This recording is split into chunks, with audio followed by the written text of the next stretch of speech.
सुरू करायचं का? हो हो.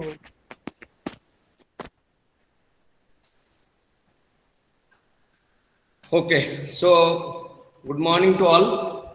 Yesterday we have focused on the factors which affect on the agriculture, that is particularly physical factor, and in the physical factor we have seen the relief. प्राकृतिक घटक कशा प्रकारे परिणाम करतात आणि त्यामध्ये भूरचना हा घटक कसा परिणाम करतो याचा आपण विचार केला होता. आज आपण हवामान हा घटक विचारात घेणार आहोत की हवामान कशा प्रकारे परिणाम करतं.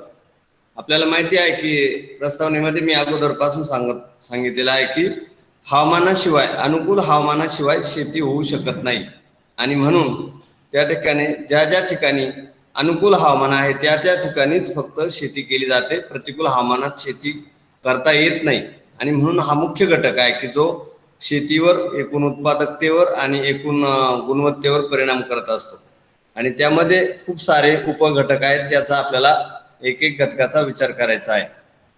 आता त्यामध्ये पहिला घटक आहे तापमान. तापमान हा घटक हवामानाचा प्रमुख घटक आहे. खरं तर दोन घटक आहेत, तापमान आणि पर्जन्य, परंतु पहिल्यांदा आपण तापमानाचा विचार करूया. तापमानाशिवाय आपल्याला कोणतंच पीक उत्पादन घेता येऊ शकत नाही आणि आपल्याला माहिती आहे की सर्वत्र तापमान सारखे नाही. जसजसे आपण विषुववृत्तापासून उत्तरेकडे किंवा दक्षिणेकडे जाऊ तसतसं तापमान कमी होतं. जसजसं आपण उंच जाऊ, पर्वतीय प्रदेशात जाऊ तसतसं तापमान कमी होतं आणि म्हणून योग्य तापमान कुठे आहे, योग्य तापमान किती आहे यानुसार त्या ठिकाणी पिकं घेतली जातात. आणि शिवाय प्रत्येक पिकासाठी आवश्यक असणारं तापमानही भिन्न असतं.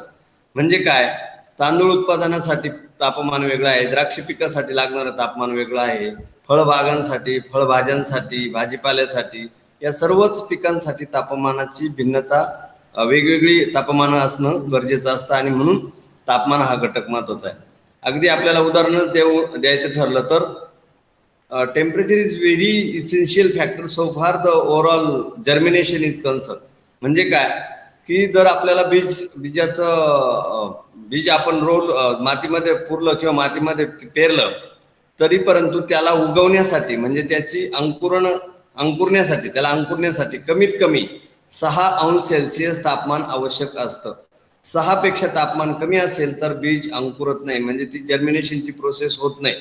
आणि म्हणून आपल्याला माहिती आहे की जर तापमान म्हणजे थंडीचा प्रदेश असेल, उदाहरणार्थ टुंड्रा आहे किंवा अंटार्क्टिका आहे, येथे आपल्याला कमी तापमानामुळे वनस्पती कमी आढळतात, कारण तिथे बीज अंकुरण्याची प्रक्रिया कमी होते आणि बीज अंकुरण्याची प्रक्रिया कमी झाल्यामुळे तेथे वनस्पती किंवा एकूण पिकांचं प्रमाण कमी आहे. आता हे झालं एकूण जगाच्या तुलनेचा जगभर विचार केला तर, परंतु अगदी आपल्या भारताचा जरी विचार केला किंवा खंडांचा जरी विचार केला तरी तेच सूत्र लागू होतं की तापमान अनुकूल पाहिजे तरच त्या ठिकाणी पीक येऊ शकतं. आता तापमानाचे पुन्हा त्या ठिकाणी असलेल्या क्षेत्रानुसार फरक त्या ठिकाणी आपल्याला असलेला आढळतो. आणि समजा 0 ते 6 अंश सेल्सिअस तापमान आहे आणि तिथे 0 ते 5 अंश सेल्सिअस तापमान आहे, तर त्याला तिथे कोणत्याही प्रकारची बीज अंकुरण्याची प्रक्रिया होणार नाही. याला शून्यवत तापमान असे म्हणतात. शून्यवत म्हणजे कोणती प्रक्रिया होणार नाही म्हणून शून्यवत तापमान, की जे पीक वाढीसाठी, पीक अंकुरण्यासाठी, बीज अंकुरण्यासाठी उपयुक्त नाही. पुढे मात्र 6च्या पुढे ते जोपर्यंत ते पीक सहन करू शकेल, म्हणजे एखाद्या पिकाला उदाहरणार्थ तांदूळ पिकाला 28 अंश सेल्सिअस तापमान लागतं, मका पिकाला 27 अंश सेल्सिअस तापमान लागतं किंवा गहू पिकाला 15 अंश सेल्सिअस तापमान लागतं सरासरी. द्राक्ष पिकाला 12 ते 15 अंश सेल्सिअस तापमान लागतं. हे व्हेरिएशन आहे, परंतु जास्तीत जास्त कितीपर्यंत तर ते 45 पर्यंत, म्हणजे 6 अंश सेल्सिअस ते 45 अंश सेल्सिअस पर्यंतच्या तापमानाला पर्याप्त तापमान असं म्हणतात. फार तर 45 पर्यंत ते पिकं तग धरू शकतात, म्हणजे त्यामध्ये वाढ होणं असेल, पिकण्याची प्रक्रिया असेल, हे सर्व त्या ठिकाणी होऊ शकतं. आणि म्हणून त्या ठिकाणी आपल्याला ते तापमान की जे पिकासाठी योग्य आहे आणि त्यानुसार ते पीक वाढतं तर त्याला म्हणायचं पर्याप्त तापमान. 6 ते साधारणपणे 44 किंवा 45 पर्यंतच्या तापमानाला पर्याप्त तापमान असे म्हणतात. आता हे अगदी 45 झालं म्हणून पूर्ण उत्पादन जाईल असं नाही, पण निश्चितपणाने परिणाम एकूण उत्पादनावर परिणाम होत असतो. कारण काय की जेव्हा 45°C तापमान होतं तेव्हा इव्हॅपोट्रान्सपिरेशन म्हणजे बाष्पोत्सर्जनाची प्रक्रिया मोठ्या प्रमाणात होते. म्हणजे पिकं ज्यावेळेस मुळांच्या द्वारे पाण्याची गरज भागवत असतात त्याच वेळेस बाष्पोत्सर्जनाने पाणी बाहेरही टाकत असतात वाफेच्या स्वरूपात. त्याला बाष्पोत्सर्जन असे म्हणतात. जर बाष्पीभवन वेगळं आणि बाष्पोत्सर्जन वेगळं. म्हणजे मृदेतून, जलाशयातून, नदीतून, तलावातून, सरोवरातून पाण्याची वाफ होणं म्हणजे बाष्पीभवन. परंतु जेव्हा वनस्पतींमधून पर्णरंध्रांद्वारे, त्याला स्टोमॅटा असं म्हणतात, मागच्या लेक्चरला मी सांगितलंय की पानांच्या वर जे पर्णरंध्र असतात त्या पर्णरंध्रांच्या द्वारे तापमान बाहेर किंवा पाणी बाहेर टाकलं जातं, ते वाफेच्या स्वरूपात असतं, त्याला बाष्पोत्सर्जन असे म्हणतात. त्याला इंग्रजीमध्ये इव्हॅपोट्रान्सपिरेशन असे म्हणतात. त्या बाष्पोत्सर्जनामुळे त्या ठिकाणी म्हणजे एकूण जे पाणी आहे वनस्पतींमधील ते वनस्पतींमधील पाणी कमी होण्यास सुरुवात होते आणि जितकं तापमान वाढेल तेवढं बाष्पोत्सर्जन वाढेल आणि म्हणून त्या पिकाची पाण्याची गरज भागवली जाणार नाही किंवा एकूण पाणी कमी पडेल आणि म्हणून तो घटक त्या ठिकाणी मारक ठरतो. 45°C पेक्षा जास्त तापमान असेल तर ते पीक त्या ठिकाणी पीक चांगलं येऊ शकत नाही. अशा ठिकाणी उत्पादन निश्चित त्या ठिकाणी घटत असतं आणि हे जे आहे त्याला कमाल तापमान असे म्हणतात. जास्तीत जास्त तापमान 45 असेल तर त्या तापमानाला पिकं तग धरू शकत नाही किंवा जमिनीतील आर्द्रता कमी होत जाते, बाष्पोत्सर्जन वाढतं, प्रकाश संश्लेषणाची क्रिया म्हणजे वाढण्यापेक्षा मंदावते उलटे जरी तापमान जास्त असलं तरी, कारण ते त्यासाठी अनुकूल नसतं. म्हणजे अन्न प्रक्रिया थांबते वगैरे वगैरे. शिवाय मुळांना शुष्कतेचा किंवा कोरडेपणाचा त्रास होतो वगैरे वगैरे. अशी सर्व घटक त्या ठिकाणी कारणीभूत ठरतात आणि म्हणून तापमान हा घटक महत्वाचा आहे. अगदी आपण विचार जर केला फळबागांसाठी, फुलभाज्यांसाठी किंवा फळ प्रक्रियेसाठी किंवा फुले लागण्यासाठी यासाठी अनुकूल तापमान लागतं.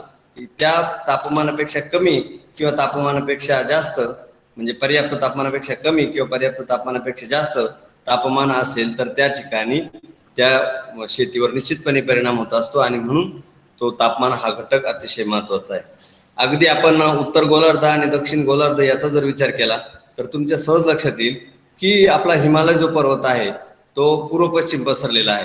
पूर्व पश्चिम त्याची लांबी 2500 किलोमीटर आहे आणि उत्तर दक्षिण लांबी 500 किलोमीटर आहे. ही 500 किलोमीटरची लांबी आपल्याकडची म्हणजे भारताकडील बाजू उपयुक्त आहे, परंतु विरुद्ध बाजू म्हणजे उत्तरेकडची बाजू आणि आपल्याकडची बाजू म्हणजे दक्षिण बाजू. उत्तरेकडील बाजूला म्हणजे विरुद्ध बाजूला सूर्यप्रकाश पोहोचू शकत नाही, त्यामुळे तेथे कोणत्याही प्रकारच्या वनस्पती आढळत नाही.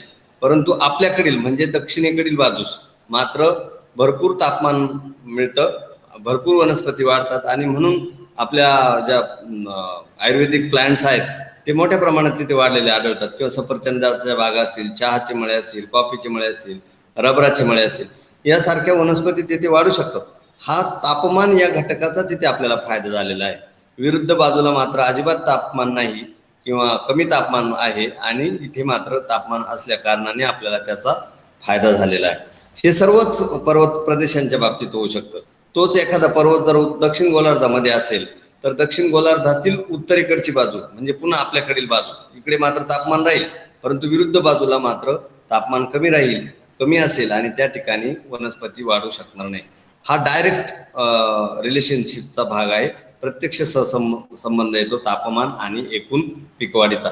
एवढंच नाही तर अगदी उगवण्यापासून त्याच्या वाढीपर्यंत, तर वाढीपासून फल प्रक्रिया किंवा फुलं लागवडीचा काळ किंवा फळ प्रक्रिया होण्याचा काळ, फळ पक्व होण्याचा काळ, या सर्वांवर तापमान हा घटक परिणाम करत असतो. अगदी उदाहरण द्यायचं ठरलं तर 2 जमिनी आहेत आणि वेगवेगळ्या तापमानात आहेत, म्हणजे दोन्ही ठिकाणी काळ्या जमिनी असतील तर ज्या ठिकाणी तापमान जास्त आहे त्या ठिकाणची पीक परिपक्व होण्याचा कालावधी हा कमी असेल आणि जिथे तापमान कमी असेल तिथे मात्र पीक पक्व होण्यासाठी किंवा फळ पक्व होण्यासाठी कालावधी जास्त लागतो. म्हणून आपण एक बघतो बघा, थंडीमध्ये टोमॅटो असेल, द्राक्ष असतील, हे लवकर पिकत नाहीत पण उन्हाळ्यामध्ये मात्र लवकर पिकतात किंवा परिपक्व होतात. त्याचं कारणच ते आहे की तापमान त्या ठिकाणी कमी किंवा जास्त होत असतं. अगदी आपल्याला द्राक्ष बागायतदार काही कृती करतात बघा. उदाहरणार्थ तापमान आपल्याला द्राक्ष बाग देण्यास आलेली आहे आणि त्या ठिकाणी भाव कमी असेल आणि आपल्याला मात्र उशिरा बाग काढायची आहे, तर अशा वेळेस ते लांबणीवर न्यायचं असेल तर त्याला पाणी देतात. पाणी देऊन त्याचं तापमान कमी करतात द्राक्ष बागेचं, आणि द्राक्ष बागेचं तापमान कमी झालं की तो बाग पुढे जातो. काही 8-10 दिवसाचा फार तर फरक पडू शकतो, पण तेवढा फायदा शेतकऱ्याला निश्चितपणाने घेता येऊ शकतो. आणि हा तापमान हा घटक त्या ठिकाणी कार्य करतो आणि म्हणून त्याचा परिणाम एकूण उत्पादनावर होत असतो. अगदी फळाचा रंग, फळाचा पोत, फळाचं गुणवत्ता, फळाची चव ह्या गोष्टी देखील तापमानावरच अवलंबून असतात. म्हणजे अगदी दोन क्षेत्र आहेत, एकाच ठिकाणी असलेली 2 क्षेत्र आहेत, परंतु एक जमीन हलकी आहे आणि एक जमीन भारी आहे किंवा काळी कसदार आहे. अशा ठिकाणी हलकी जमीन लवकर तापते आणि काळी जमीन मात्र तापण्यास वेळ लागतो, आणि म्हणून हलक्या जमिनीतील द्राक्ष लवकर पिकतात कारण तापमान वाढलेलं असतं, आणि काळ्या जमिनीतली द्राक्ष मात्र उशिरा पिकतात, त्याचं कारण तापमान कमी असतं. असे खूप सारे उदाहरण आहेत की ज्याद्वारे आपल्याला सांगता येऊ शकतं की temperature is very very important factor so for overall production of the agriculture. पहिला घटक कळाला? हॅलो. हो सर. हा, ओके. मला सांगत आला आवाज बरोबर आहे का? स्पीड जास्त होत नाही ना? नाही. हा, ठीक आहे. पुढे जायचं का? हो सर. ओके. पर्जन्य पुढचा घटक आहे पर्जन्य. आता आपल्याला माहिती आहे की पर्जन्य, rainfall is the basic requirement of the agriculture. पर्जन्याशिवाय जगात कुठेच शेती होऊ शकत नाही. याचं कारण असं की जसं तापमान हा घटक महत्वाचा आहे, तसंच पाणी देखील पिकासाठी महत्वाचं असतं. निव्वळ तापमान आहे आणि पाणी नाही दिलेलं, तापमान चांगलं आहे, विषुववृत्तीय प्रदेशात तापमान भरपूर आहे आणि पाणी नसेल तर पिकं येतील का?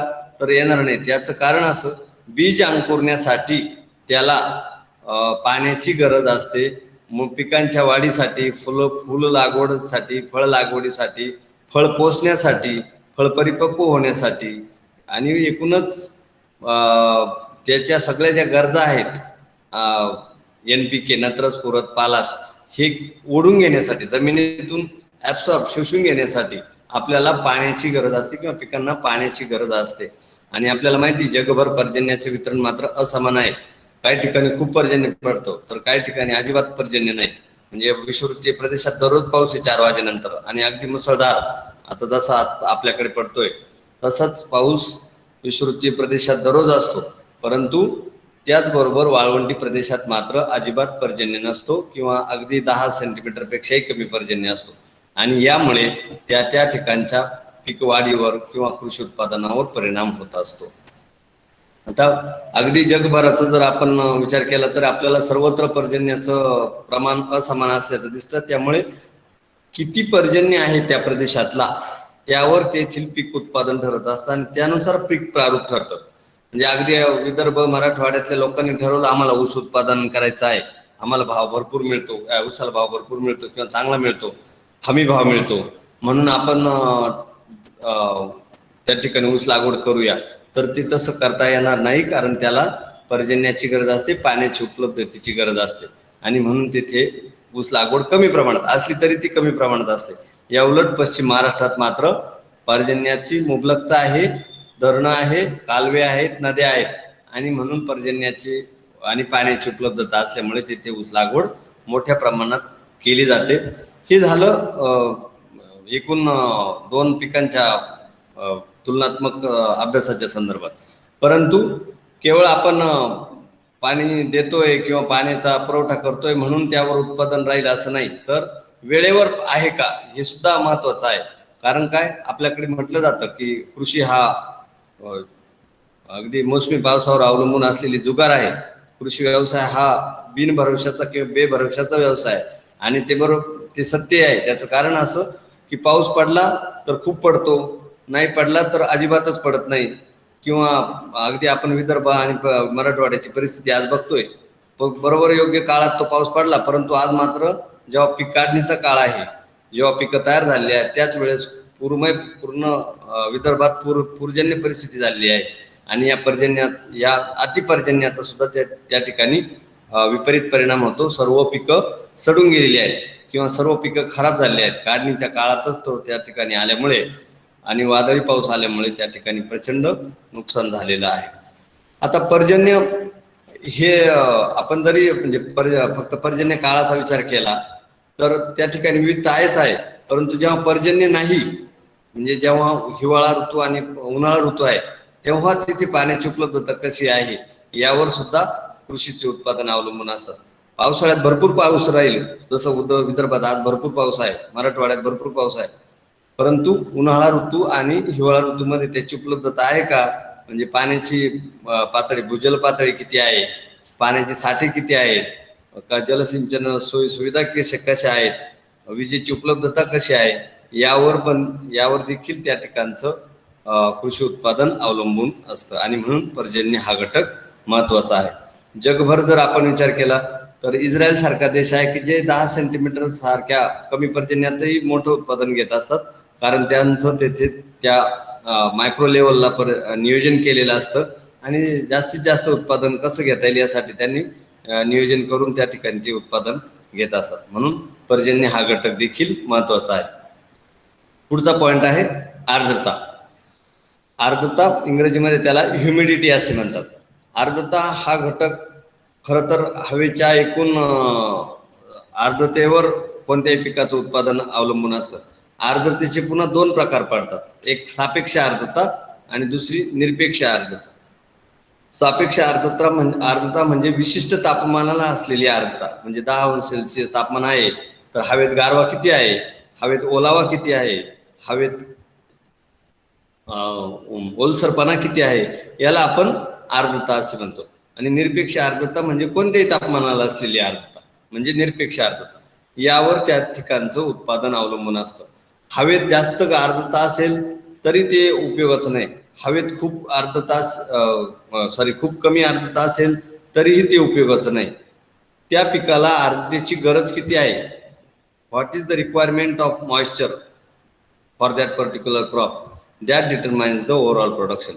म्हणजे जे खूप आर्द्रता असेल तर बुरशीजन्य रोग येऊ शकतात, खूप कोरडेपणा असेल, खूप कमी आर्द्रता असेल तर त्या आर्द्रतेचा परिणाम एकूण मृदेतील पाण्यावर पण होतो. म्हणजे ती हवा कोरडी असल्यामुळे माती लवकर सुकते, माती लवकर सुकली, कोरडी झाली की मुळांना ते अन्नद्रव्य शोषण्यासाठी मदत होत नाही वगैरे, असा हा परिणाम आपल्याला विदर्भ आणि मराठवाड्यामध्ये उन्हाळा ऋतूमध्ये जास्त दिसतो. आणि म्हणून तिकडे आर्द्रता कमी असल्यामुळे उन्हाळ्यात विशेषतः तेथे पिकांचे उत्पादन कमी होते किंवा पिके करपतात आणि एकूण उत्पादन कमी होत जातं. परंतु जर त्याच वेळेस आपण नाशिक जिल्ह्याचा विचार केला किंवा नगर जिल्ह्याचा विचार केला तर आपल्याला तिथे आर्द्रता बॅलन्स किंवा पर्याप्त असलेली आढळते आणि म्हणून तेथे आर्द्रता योग्य असल्या कारणाने, पर्याप्त असल्या कारणाने पिकं चांगली येऊ शकतात. थोडक्यात काय की आर्द्रता हा घटक देखील तितक्याच स्वरूपात महत्वाचा आहे. पुढचा पॉइंट आहे काय आहे, गारा, हेल, त्याला इंग्रजीमध्ये हेल असे म्हणतात. आता नेमकं गारा म्हणजे काय ते समजून घेऊया. की गारा म्हणजे दुसरं तिसरं काही नसून जेव्हा पर्जन्यवृष्टी होत असते जेव्हा उभे प्रवाह वाहण्यास सुरुवात होईल, आडवे प्रवाह वाहने म्हणजे वारा, त्याला आपण हवा म्हणतो बोली भाषेमध्ये. जेव्हा हवा किंवा वारा वाहत असतो तो शक्यतो क्षितिज समांतर पातळीत वाहत असतो, आडव्या स्वरूपात म्हणजे भूपृष्ठाला समांतर अशा स्वरूपात वाहत असतो. परंतु काही अशा कंडिशन येतात, वातावरणीय बदल घडतात, आविष्कार घडतात की ज्या वेळेस वारा आडव्या स्वरूपात न वाहता उभ्या स्वरूपात वाहण्यास सुरुवात होते. त्याला अधोगामी आणि ऊर्ध्वगामी प्रवाह असे म्हणतात. अधोगामी म्हणजे खाली येणारी हवा आणि ऊर्ध्वगामी म्हणजे वर जाणारी हवा, अधोगामी आणि ऊर्ध्वगामी प्रवाह असे म्हणतात. आणि अशा वेळेस काय होतं की जर वर जाणारी हवा ही थंड असेल, खालून वर जाणारी म्हणजे भूपृष्ठाकडून आकाशाकडे जाणारी हवा जर थंड असेल तर ती थंड हवा पाऊस पडत असताना त्या पर्जन्याला किंवा त्या पावसाच्या थेंबांना मिळते आणि त्यामुळे त्या पाण्याचं रूपांतर कमी तापमानामुळे गारेमध्ये किंवा छोट्या बर्फाच्या तुकड्यामध्ये होते आणि ही पाण्याच्या स्वरूपात न पडता ती गाराच्या स्वरूपात पडते आणि अशा प्रकारे गारांची निर्मिती होत असते. आता डायग्रामॅटिक प्रेझेंटेशन आपल्याला करता येईल, परंतु ज्यावेळेस आपण वर्गात येऊ त्यावेळेस आपण गारा म्हणजे काय ते सविस्तरपणे पाहूच. परंतु गारा दुसरं तिसरं काही नसून पर्जन्याचाच एक आविष्कार आहे. गारा म्हणजे पाऊसच आहे, परंतु तो घन स्वरूपातील पाऊस आहे. हा जो द्रव स्वरूपातला पाऊस असतो तो न पडता घन स्वरूपातला किंवा सॉलिड फॉर्म मधला पाऊस पडतो, त्याला गारा असं म्हणतात. आता गारा निश्चितच मारक ठरतात सर्वच पिकांना. गारा कोणत्याही पिकाला उपकारक नाहीत किंवा उपयुक्त नाहीत. त्याचं कारण असतं, जेव्हा गारा पडतात किंवा गारांचा पाऊस पडतो त्यावेळेस ते पिकांवरील फुलं, फळं, पानं यांना पहिल्यांदा मारक ठरतात आणि त्याही पेक्षा म्हणजे काही पिके आडवी पडतात आणि आडवी पिकं पिडली की सूर्यप्रकाशाची किंवा एकूण प्रकाश संश्लेषणाची क्रिया मंदावते, फुलं गळतात, फळांना तडे जातात, फळांना क्रॅक जातो किंवा त्या ठिकाणी फळं निकामी होतात, ते खाण्यालायक किंवा विकण्यालायक राहत नाहीत आणि म्हणून हा एक मोठ्या प्रमाणात नुकसान त्या ठिकाणी शेतकऱ्याचं होत असतं. आणि असं कोणतंच पीक नाही की जे गारांमुळे टिकू शकेल. अगदी ऊस पीक असेल, द्राक्ष पीक असेल, हे पिकं त्या ठिकाणी नष्ट होतात किंवा त्या ठिकाणी त्यांचं मोठ्या प्रमाणात नुकसान होतं. सर्वात महत्त्वाचं नुकसान असं होतं की गारा जेव्हा पानांवर पडतात तेव्हा पानं फाटतात आणि पानं फाटली की त्यांची जी एकूण नैसर्गिक प्रक्रिया आहे प्रकाश संश्लेषणाची किंवा अन्न निर्मितीची ती मंदावते आणि त्या ठिकाणी त्या पिकाचं विपरीत किंवा मोठ्या प्रमाणात नुकसान त्या ठिकाणी होत असतं. आता आपल्याला दरवर्षी गारांचा अनुभव आहे. कुठे ना कुठे भारतामध्ये गारा पडतच असतात. अगदी हिमाचल प्रदेश पासून, जम्मू काश्मीर पासून तर अगदी कन्याकुमारीपर्यंत सर्वच ठिकाणी गारांचा वर्षाव किंवा गारांचा पाऊस होत असतो आणि त्या ठिकाणी मोठ्या प्रमाणात नुकसान होत असतं. तेच जर काढणीच्या काळात आलं, पीक काढणीच्या काळात, म्हणजे सफरचंद असतील किंवा संत्री असतील, मोसंबी असतील, अगदी द्राक्ष असतील, आपल्या बऱ्याच शेतकऱ्यांनी आणि विशेषतः नाशिक जिल्ह्यातल्या शेतकऱ्यांनी याचा अनुभव घेतलेला आहे. जर गारांचा पाऊस काढणीच्या काळात आला तर त्या शेतकऱ्याला आत्महत्या करण्याशिवाय पर्याय उरत नाही. त्याचं कारण असं की त्याने सगळं नियोजन केलेलं असतं पुढच्या गोष्टींचं आणि ते त्या सगळ्या गोष्टींवर पाणी फिरतं आणि गारा ह्या अशा प्रकारे त्या ठिकाणी आलेल्या उत्पादनाला मार देत असतात किंवा त्या ठिकाणी मोठ्या प्रमाणात नुकसान होत असतं. अशा प्रकारे गारा ह्या सर्वच पिकांना उपयुक्त नाहीत, त्यांचा निश्चितच विपरीत परिणाम त्या ठिकाणी होत असतो. पुढचा पॉईंट आहे दव. आता हे जे फॉर्म्स आहेत ना, हे सर्व मी जे सांगतोय ते गारा असेल, दव असेल आणि दैवर असेल, धुके असेल, हिमवृष्टी, these all are the forms of condensation. हे सर्व पर्जन्याचे घटक आहेत किंवा पर्जन्याचे फॉर्म्स आहेत. म्हणजे पाऊस आणि त्याचे जे आविष्कार आहेत किंवा पाऊस आणि त्याचे फॉर्म्स म्हणजे अवस्था वेगवेगळ्या. गारा हा सुद्धा पावसाचाच प्रकार आहे, दव पावसाचा प्रकार आहे, दैवर पावसाचा प्रकार आहे, धुके पावसाचा प्रकार आहे आणि हिमवृष्टी सुद्धा पावसाचाच प्रकार आहे. आपण FOL हे अभ्यासलेलं आहे, त्यामुळे तुमच्या लक्षात येईल. तर दव म्हणजे काय ते बघूया.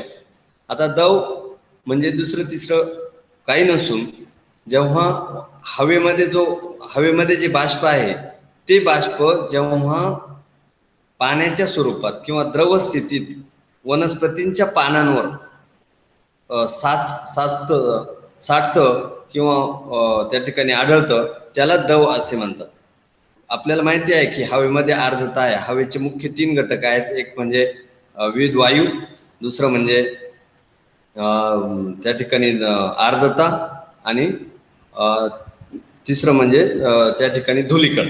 बरोबर, धुलीकण, विविध वायू आणि आर्द्रता. आता ही जी आर्द्रता आहे किंवा आपण त्याला इंग्रजीमध्ये मॉइश्चर असं म्हणतो, ही आर्द्रता हवेत भिन्न भिन्न आहे. सर्वच ठिकाणी आर्द्रता सारखी नाही. हा जो अगोदरचा आपण घटक पाहिला, या आर्द्रतेचं फक्त स्वरूप बदलतं. म्हणजे आर्द्रता ही वायुरूप अवस्थेत असते किंवा बाष्परूप काय म्हणता येईल त्याला, गॅसियस स्टेजमध्ये असते.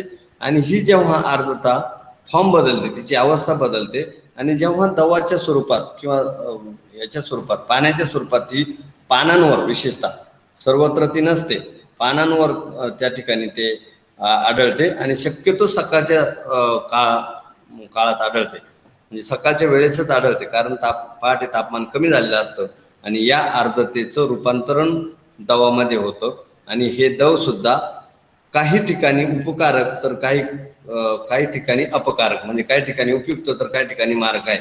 परंतु बहुतांश जे रब्बी पीक आहेत त्यांना मात्र ते उपयुक्त ठरतं. त्याचं कारण असं की जे मराठवाडा आणि विदर्भ सारखे कोरडे भाग आहेत किंवा पर्जन्य छायेचे प्रदेश आहेत त्या ठिकाणी पाण्याची उपलब्धता कमी असते आणि हवेतला जो गारवा आहे किंवा हवेतली जी आर्द्रता आहे ती दवाच्या रूपात रूपांतरित होते आणि ते पानांवर साचलेलं पाणी मुळांना मिळतं आणि मुळांना मिळून ते त्या ठिकाणी जमिनीतील घटक शोषून घेऊ शकतात. त्यामुळे दव बऱ्याच अंशी पिकांना उपयुक्त ठरतं. कळाला हा पॉइंट? दव पॉइंट कळाला का? हो सर. ड्यू म्हणतात त्याला इंग्रजीमध्ये, DEW. आणि विशेषतः रब्बी पिकांसाठी त्याचा उपयोग होतो. उदाहरणार्थ हरभरा पीक हे रब्बी पीक आहे, द्विदल पीक आहे आणि त्यामध्ये आपल्याला माहिती आहे की विशेषतः ते कोरड्या हवामानातील पीक आहे, म्हणजे त्याला जास्त पाण्याची गरज नसते. परंतु जे दव मिळतं त्या दवाचा उपयोग करून ते पीक वाढत असतं आणि त्यामुळे तेथे जितकं दव पडेल तितकं उत्पादन वाढण्याची शक्यता असते आणि जितकं दव कमी पडेल त्या ठिकाणी उत्पादनावर त्याचा परिणाम होतो, त्या ठिकाणी कमी उत्पादन मिळतं. आता पुढचा पॉइंट आहे दहीवर. दव जेव्हा पडतं त्या पाण्याच्या फॉर्ममध्ये असतं किंवा लिक्विड फॉर्ममध्ये असतं, हे मी सांगितलं. whenever the dew is transformed into the solid form that is called as दहीवर. त्याला मराठीमध्ये दहीवर असे म्हणतात. जेव्हा दवाचं रूपांतर बर्फामध्ये होतं, दवाचं रूपांतर जेव्हा बर्फामध्ये होतं ते त्याला मात्र दहीवर असे म्हणतात. आता हे दहीवर उपकारक असेल की मारक असेल, कोण सांगतंय? दव जसं उपयुक्त आहे तसं दहीवर उपकारक म्हणजे उपयुक्त असेल की मारक असेल? हॅलो, दहीवर हे मारक असेल की उपयुक्त असेल? सर मारक असेल. बरोबर, एक्झॅक्टली. दहीवर हे मारक आहे. दव जरी उपयुक्त असलं तर दहीवर हे मारक आहे, कारण आपल्याला माहिती आहे, मी तुम्हाला सांगितलं ना अगोदर तापमान या घटकामध्ये, की तापमान जर खूप कमी असेल 0 ते 5 पर्यंत असेल तर ते उपयुक्त नसतं पिकांच्या वाढीसाठी. आणि दवाचं दहीवरामध्ये रूपांतर होण्यासाठी तापमान किती लागेल? फार अगदी -4 पर्यंत जावं लागेल, त्याला 0 पेक्षा कमी व्हावं लागेल, तेव्हा दवाचं रूपांतर दहीवरामध्ये होईल. म्हणजे तापमान आणि याचा संबंध लावायचा आहे. इथे दव उपयुक्त आहे, फक्त कमी तापमान होतं, 5, 10, 7, 8 पर्यंत जातं. परंतु दवाचं रूपांतर दहीवरामध्ये होण्यासाठी खूपच तापमान कमी होणं गरजेचं आहे आणि खूप कमी असलेलं तापमान हे पिकांना हानिकारक असतं. शिवाय दहीवर म्हणजे बर्फ असतं, पूर्ण बर्फ साचतं पानांवर आणि बर्फ साठलं पानांवर की त्याचं प्रकाश संश्लेषण मंदावतं. त्या ठिकाणी कोणत्याही प्रकारची अन्न प्रक्रिया होत नाही, अन्न निर्मिती होऊ शकत नाही आणि म्हणून दहीवर हे हानिकारक असतं. आता तुम्हाला सांगायला हरकत नाही, 2014 मध्ये नाशिक जिल्ह्यामध्ये मोठ्या प्रमाणात दहीवर पडलं होतं. तर त्या दहीवरामध्ये खूप लोकांचं मोठ्या प्रमाणात नुकसान झालं होतं. द्राक्ष बागांचं तर झालं, परंतु ऊसासारखं जे पीक आहे की जे खूप वेगवेगळ्या रोगांना प्रतिकार करणारं पीक आहे किंवा कोणत्या परिस्थितीत तग धरणारं पीक आहे, त्या पिकावर सुद्धा या दहीवराचा परिणाम झाला होता. कारण काय की ज्यांनी ऊस लागवड केली होती आणि नुकतेच ते वाढण्यास सुरुवात झाली होती, त्या पानांवर हे सर्व दहीवर साठलं आणि त्या सर्व पानांचं मोठ्या प्रमाणात नुकसान झालं. पूर्णपणे जसा ऊस सुकल्यानंतर दिसतो किंवा पाणी पूर्ण सुकलेला आहे, वाळलेला आहे, अशा स्वरूपात ते दहीवराचा परिणाम झालेला होता. आणि जेव्हा वेगवेगळ्या पॉलिसी कंपन्यांनी किंवा वेगवेगळ्या ज्यांनी विमा घेतलेला होता पिकांचा, द्राक्ष बागेचा असेल किंवा इतर, त्या सर्वांच्या बाबतीत तिथे मात्र नवीन एक गोष्ट शिकायला मिळाली होती की दहीवरामुळे सुद्धा पिकं जाऊ शकतात. आणि तिथे आपण क्लेम जेव्हा करतो कोणत्याही पिकाच्या संदर्भात, जसं आता लोक कोरोनाचा क्लेम करतायत, तर कोरोना झाला तर तुम्हाला इतके पैसे मिळतील, इतके पैसे मिळतील, परंतु जर समजा त्यांच्या लिस्टमध्ये तो आजार नसेल तर ते देत नाहीत की हा आजार तुमचा कव्हर नाही, याला थोडक्यात ते सांगतात की याचं कव्हर नाहीये. तसं शेतकऱ्यांनी इतर सर्व हवामानाचे म्हणजे तापमान जास्त, पाऊस जास्त झाला, पूर आला, वारा आला, ही धुकं आलं, ही मोरुष्टी आली तर आम्हाला हे मिळालं पाहिजे, परंतु दहिवाराचा तिथे उल्लेख नसल्यामुळे त्यांना विम्याचा फायदा झाला नाही आणि मात्र कंपन्यांना मात्र प्रचंड फायदा झाला. आणि पहिल्यांदा असं शेतकऱ्यांच्या आणि विमा कंपन्यांच्या लक्षात आलं की दहिवारामुळे पण पिकं जाऊ शकतात. थोडक्यात दहिवर हे पिकांना मारक आहे. त्या ठिकाणी पूर्ण प्रकाश संश्लेषणाची क्रिया बंद होते. तापमान खूप कमी झाल्यामुळे पिकं स्टॅग्नंट होतात, स्थिर होतात. कोणत्याही प्रकारची त्यांची आंतरक्रिया किंवा अन्न शोषणाची क्रिया, वाढीची क्रिया, फलधारणेची क्रिया ह्या होत नाहीत आणि म्हणून दहिवर हे त्या ठिकाणी पिकांना हानिकारक आहे. पुढचं आहे वारा व वादळे. It is very common phenomena throughout the world. वारा हा कोणत्या दिशेकडे वाहतो, किती वेगाने वाहतो आणि तो कशा प्रकारे वाहतो, म्हणजे ते चक्रीवादळ आहे का, सौम्य वादळ आहे का, मध्यम स्वरूपाचा आहे का वगैरे, या सर्व घटकांचा परिणाम एकूण उत्पादनावर होत असतो. आता जर थंड वारे असतील तर तेही परिणाम करतात. अतिशीत वारे, अतिशुष्क किंवा अतिकोरडे वारे असतील तेही परिणाम करतात. कोणत्या दिशेकडून वारे वाहत आहेत, अगदी उदाहरण द्यायचं ठरलं तर पंजाबमध्ये जेव्हा राजस्थानकडून वारे वाहतात ते मारक ठरतात, परंतु जेव्हा पंजाबमधून राजस्थानकडे वारे वाहतात ते मात्र उपकारक ठरतात. कारण पंजाबची तापमान कमी आहे आणि राजस्थानचं तापमान मात्र जास्त आहे.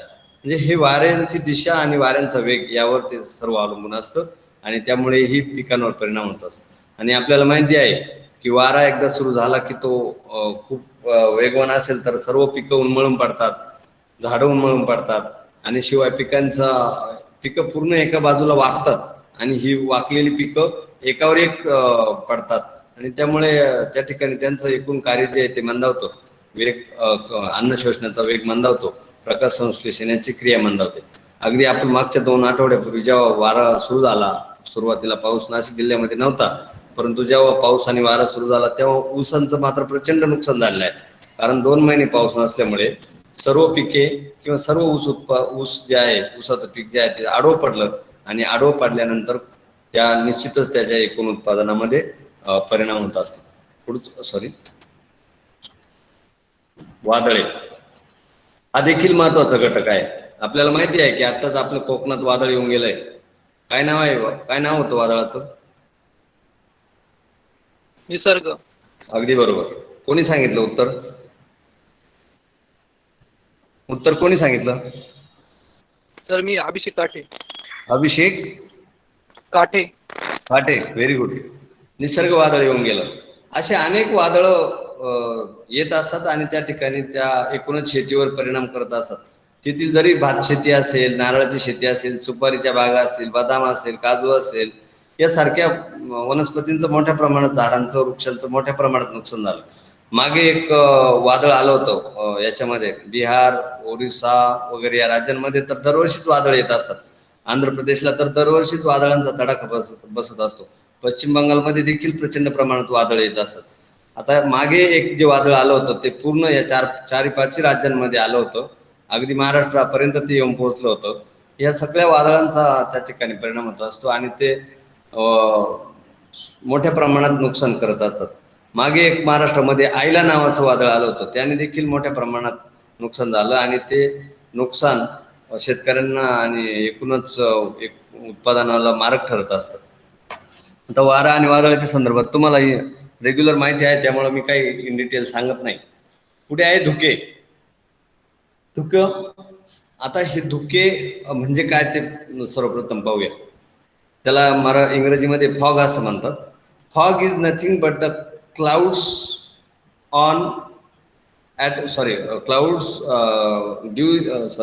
Fog is nothing but the clouds at low level. धुकं हे दुसरं तिसरं काही नसून कमी उंचीवरील ढग आहेत. These are the clouds. धुकं म्हणजे काय आहे? क्लाउड्स आहे, ढग. आता ते कसं बघा, आता जेव्हा ढग तयार होतात म्हणजे नेमकं काय होतं? ढग काय कुठून असे कृत्रिम तयार केले जातात का? आपल्याला कृत्रिम पाऊस पडता येतो म्हणजे मानवाने केलंय तंत्रज्ञान, परंतु अजून ढग तयार करण्याचं तंत्रज्ञान नाहीये मानवाकडे. त्याचं कारण असं की ढग तयार होण्याची प्रक्रिया पूर्णतः नैसर्गिक आहे. तर ढग तयार होतात म्हणजे काय, मी अगोदर सांगितलं वातावरणामध्ये आर्द्रता हा घटक आहे. आर्द्रता आहे म्हणजे बाष्प आहे, पाणी आहे, अदृश्य स्वरूपातील ते पाणी आहे. ते फक्त दिसत नाही, हवेत तरंगतंय ते पाणी. आणि हे हवेत तरंगणारे पाण्याचे कण जे आहे, त्या कणांना जेव्हा कमी तापमान मिळतं, कमी तापमानामुळे ते पुन्हा आजूबाजूचे कण एकमेकाला शोषून घेतात किंवा ओढून घेतात. जो कण मोठा असेल त्या मोठ्या कणाला इतर छोटे छोटे कण चिकटतात. आणि जेव्हा ते कण एकमेकांना चिकटले की त्याचे आकारमान वाढतं. ते आकारमान वाढलं की ते दृश्य दिसायला सुरुवात होते, दृश्य स्वरूपात ते दिसू लागतात, दिसायला सुरुवात होते. जे अदृश्य होते ते दृश्य दिसतात. आणि असे असंख्य लाखो कोटी हिम नाही म्हणता येणार त्याला, आर्द्रतेचे कण म्हणूया किंवा मॉइश्चरचे कण म्हणूया. आणि जेव्हा असे लाखो कोटी आर्द्रतेचे कण दिसायला सुरुवात होते, ते दिसणारे लाखो किंवा कोटी आर्द्रतेचे कण म्हणजे ढग होय. आलं लक्षात? ढग म्हणजे काय हे लक्षात आलं का? हो. ढग म्हणजे दुसरं तिसरं काही नसून आर्द्रतेचं झालेलं रूपांतरण आहे, दृश्य स्वरूप आहे आर्द्रतेचं. आणि ते जेव्हा जास्त उंचीवर असतं आर्द्रतेचं दृश्य स्वरूप, तेव्हा त्याला आपण ढग म्हणतो. आणि जेव्हा ते कमी उंचीवर असतं तेव्हा त्याला आपण धुके असं म्हणतो. धुके केव्हा तयार होतं? शक्यतो बघा तुम्ही, धुके दोनच कंडिशनला तयार होतं. एक तर हिवाळा ऋतूमध्ये होतं, किंवा जर उन्हाळा ऋतूमध्ये तयार झालं तर ते जिथे खोली आहे किंवा नदीचा भाग आहे, नदीचं खोरं आहे, खोलगट भाग आहे, अशा ठिकाणी ते तयार होतं. म्हणून धुक्यासाठी अनुकूल परिस्थिती असेल तरच ते तयार होतं. एक तर हिवाळा ऋतू आणि दुसरं म्हणजे उन्हाळ्यात तयार झालं तर नदीच्या खोलगट भागात किंवा नदीच्या खोऱ्यामध्ये धुके तयार होतात. आता धुके मारक आहे की उपकारक आहे? धुके उपयुक्त ठरतं की मारक ठरतं? मारक सर. मारक. Very good. Fog is not useful for the crops. Fog is harmful for the crops because it is in natural condition और इट इज इरेग्युलर कंडिशन. ही काही दररोजची कंडिशन नाहीये. म्हणजे धुकं दररोज येतं असं नाही होत, धुकं कधीतरीच येत असतं आणि त्यामुळे ते मारक ठरतं. ती नैसर्गिक प्रक्रिया नाही, ती अनैसर्गिक प्रक्रिया आहे. म्हणजे जेव्हा जिथे तापमान, आपल्याला माहिती आहे की जसजसं आपण उंच जाऊ तसं तापमान कमी होत असतं, परंतु धुक्यामध्ये मात्र उलट आहे. धुक्यामध्ये तापमान वाढलेलं असतं भूपृष्ठालगतचं आणि उंचीवरचं कमी झालेलं असतं, म्हणून तिथे धुके तयार होतात. आता त्याचं डायग्रामॅटिक प्रेझेंटेशन मी जेव्हा तुम्ही वर्गात याल त्यावेळेस सांगेल.